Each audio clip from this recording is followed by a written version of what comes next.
Bonjour, ici Ladislas Maurice de Investisseur Globetrotter. Donc aujourd'hui, nous allons faire une analyse détaillée du quartier de Laureles à Medellín en termes d'investissement immobilier. Et nous allons faire ça ensemble avec la charmante Juliana. Juliana, comment vas-tu? Oui, très bien. Et toi? Bien, bien, bien, bien. Donc personnellement, j'ai investi dans ce quartier plutôt qu'à El Poblado, même si El Poblado est quand même un très bon endroit pour investir. Donc Juliana, est-ce que tu peux nous expliquer un peu la thèse un peu pour Laureles? Comme vous le savez déjà, donc Poblado et Laureles, c'est les secteurs les plus importants en matière de tourisme, d'investissement dans la ville de Medellín. Donc ici, nous sommes à Laureles. Donc c'est un secteur plus plat, d'accord, comparé avec Poblado où il y a beaucoup des collines. C'est un secteur où il y a beaucoup de verdure aussi. Et quelque chose qui est vraiment intéressant ici, c'est la quantité des restaurants, des choix, des cafés. Oui, donc c'est vraiment un secteur où il y a beaucoup, beaucoup de restaurants. C'est un peu le deuxième quartier central de restaurants pour Oui, Medellín. exactement. Là, on est situé au premier parc de Laureles, d'accord? Donc, entre le premier et le deuxième parc de Laureles, c'est comme la zone comparée avec les Provenças de Poblado, on va dire. Donc, c'est la zone parfaite pour avoir différentes options gastronomiques. Il y a même des cafés pour coworking, donc il y a beaucoup de choix. Ouais, c'est vraiment chouette et intéressant. Et c'est plus des familles qui habitent dans ces quartiers-là. C'est un secteur plus résidentiel, donc il y aura beaucoup plus des familles, moins de fêtes. Donc là, spécifiquement, on est dans le quartier du premier parc et du deuxième parc. Donc ça, c'est vraiment le centre de Laureles. Qu'est-ce que tu peux nous dire un peu sur l'immobilier ici?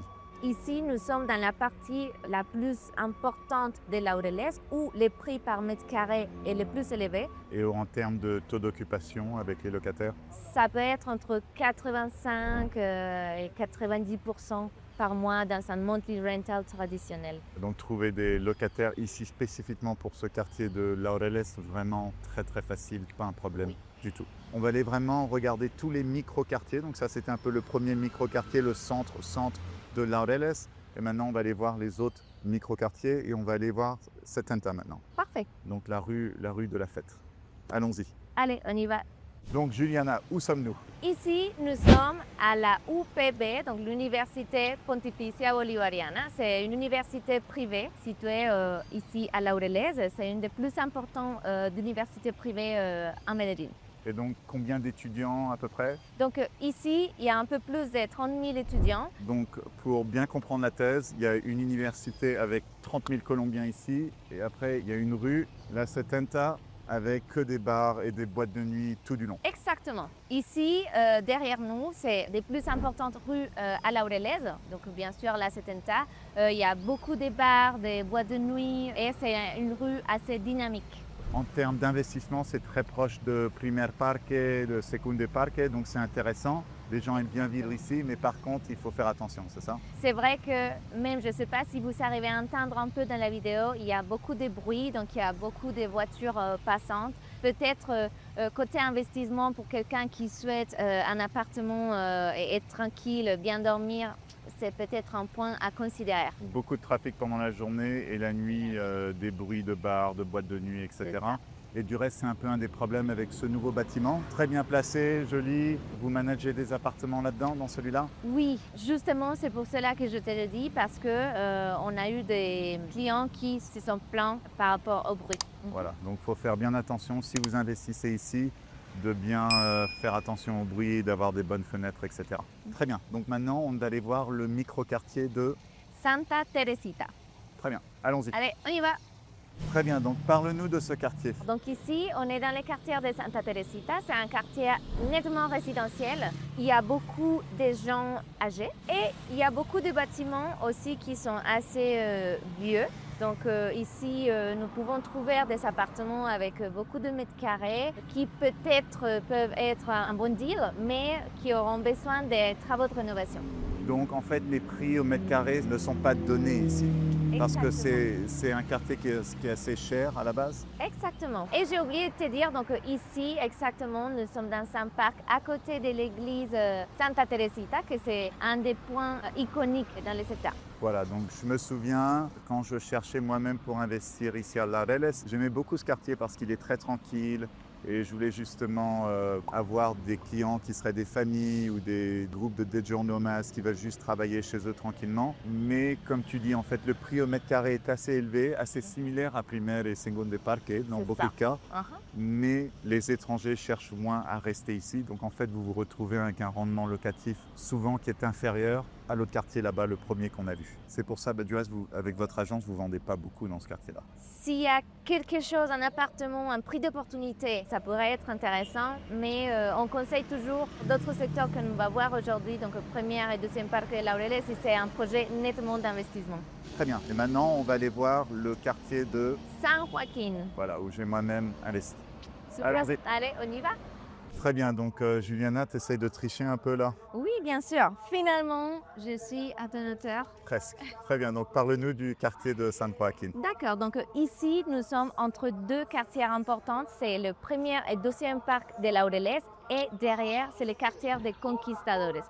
Donc, c'est un quartier résidentiel, il y a beaucoup de verdure et je pense que c'est un quartier très important pour l'avenir parce qu'il y a beaucoup de potentiel.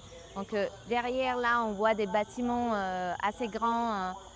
Bien construit, mais derrière, il y a des petites maisons, C'est quand même un des trucs agréables avec la Colombie. On peut acheter des fruits. des avocats juste frais. Ça, c'est des choses que l'on voit jamais en France. Donc, ils sont assez embêtants. C'est que ça fait beaucoup de bruit. C'est pas toujours très agréable. Ça peut réveiller, surtout quand vous faites la sieste. Mais bon, c'est agréable. Vous avez des bons avocats, des bons fruits, tous les fruits de saison, en gros, livrés chez vous quand vous le voulez. Je dirais la population ici est beaucoup plus jeune que San Teresita. Santa Teresita, oui. Et il y a aussi un avantage en matière de taxes foncières, par exemple. Donc, El Strato, ici, c'est numéro 4, tandis que dans les autres quartiers, ça peut être 5 ou 6. Donc, normalement, la facture, ça peut être voilà, un peu plus bas. Donc, moins d'impôts et moins de les frais d'électricité, d'eau, tout ça, etc. sont aussi moins chers. Par contre, un désavantage de ce quartier, Ici, nous sommes situés dans un passage important d'avions. Donc ici à Medellín, on a un petit aéroport à part l'aéroport international principal situé à Rio Negro. Il faut dire que dans la journée ou même pendant 1 heure, nous pouvons entendre 1 ou 2 avions qui passent juste proche d'ici. je dirais c'est le plus gros désavantage du penthouse que j'ai acheté ici, c'est les avions qui passent littéralement au-dessus, une fois toutes les demi-heures. Pendant la journée, par contre, l'aéroport est vraiment fermé le soir et la nuit. Et maintenant, on va aller regarder le quartier où ton boss a investi, c'est ça? Exactement, c'est le quartier des Conquistadores, un des quartiers de Laureles que moi j'aime vraiment. Donc allez, on va découvrir. Très bien, allons-y. On y va. Très bien, Juliana. Donc, nous sommes à Conquistadores. Exactement. Un quartier de Laureles que moi particulièrement j'adore. Là, c'est un quartier où il y a beaucoup d'options pour partager en famille, avec des amis. Actuellement, nous sommes situés à Parques del Rio. Donc, c'est un endroit avec beaucoup de verdure, de végétation, un endroit parfait pour faire des pique-niques, pour partager les dimanches, les soirs, etc. Il y a des cafés, des restaurants. Donc, c'est à côté de la rivière de Medellín, la rivière principale. Pendant Noël, la mairie met toutes les illuminations de Noël. Donc, ça fait un show incroyable.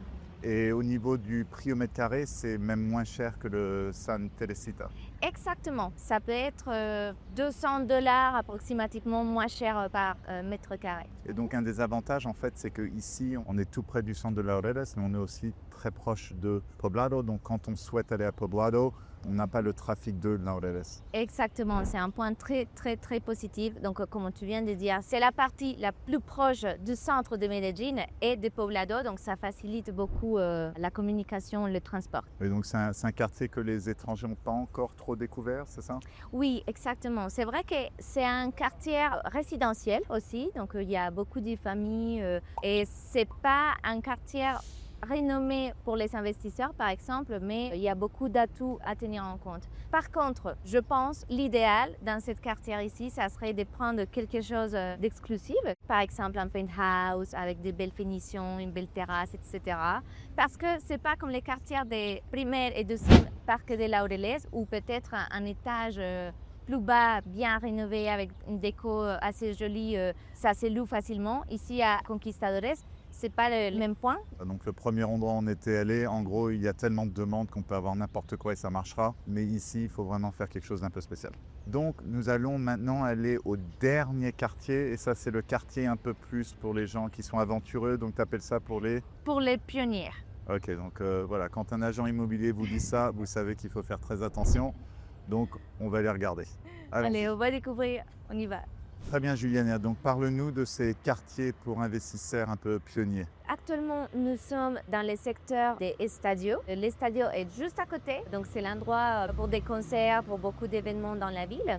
Donc les secteurs pionniers, donc à part des stadios, ça comprend aussi les quartiers des Velódromo, Acacias, La Castellanas. Donc c'est des secteurs qui sont à Laureles, dans la partie de l'extérieur et qui ne sont pas assez importants ou renommés comme les secteurs du premier et deuxième parc de Laureles. Donc on voit qu'il y a un peu de tout, quoi. Les petites maisons, là, les maisons un peu défoncées, un bâtiment ici en construction qui a l'air de ne pas être terminé, qui n'a pas l'air d'être en construction non plus. Donc, est-ce que c'est un endroit qui est bon en tant qu'investisseur étranger pour investir pour des locations, etc.